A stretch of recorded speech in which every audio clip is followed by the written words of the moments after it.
nalekelaki ye na motema, pasi na ye ezalaki ya monene.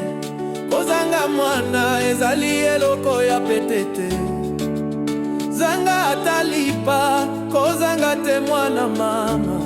Ana akendaki na Shilo, Yawe azalaki na pasi na motema, abondelaki Yawe na kolela mingi. Analelaki, abondelaki Yawe na motema na ye mobimba. Ana abondelaki Yawe na motema na ye mobimba. Nzambe ayokaka losambo, ayokaka losambo, ekolela ya banana ye. Ebongwana apesaki elaka, alobaki ye Yawe mokonzi ya mampinga. Soki kaka otali pasi ya mwasi moumbu na yo, soki okanisi ngai mpe obosani te mwasi mosali na yo. Kasi opesanga mwana mobali, soki opesinga mwana mobali, nakokaba ye epai na Yawe mpona mikolo nyonso ya bomoi na ye. Mpe bakotikala kokata suki ya moto na ete.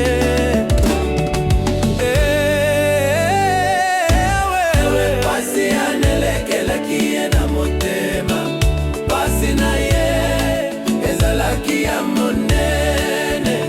Kozanga mwana ezali eloko ya petete, zanga atalipa kozanga te mwana mama.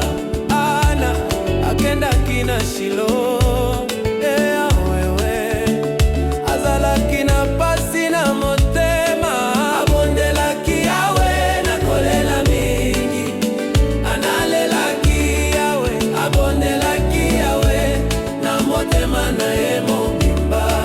Ana abondelaki Yawe na motema na ye mobimba. Nzambe ayokaka losambo, ayokaka losambo, ekolela ya banana ye. Cedric nalobi na yo kolela te mama.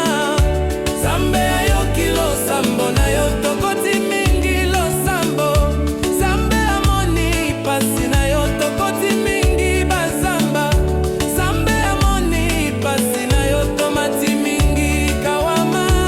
Nzambe ayoki losambo na yo, ata uzangi bana kofanda te. Luka Nzambe soki ozangi mosala kovanda te. Luka Nzambe soki malade elekeli yo kovanda te. Toluka Nzambe libala na yo ezosimba te. Kolala te lamuka tosambela. Ana Nzambe ayokaki ye po alukaki Nzambe, pasi eleki bandeko. Tolamuka toluka Nzambe, souffrance eleki ya mbingi. Bolamuka tokota losambo, lamuka Cedric tokota losambo. Lamuka Esther tokota losambo. Lamuka Vieux Voix tokota losambo.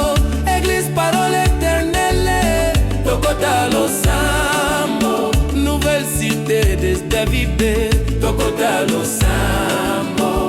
Racheton l'état tokota losambo. Basali ya Nzambe tokota losambo. Bamama ya Nzambe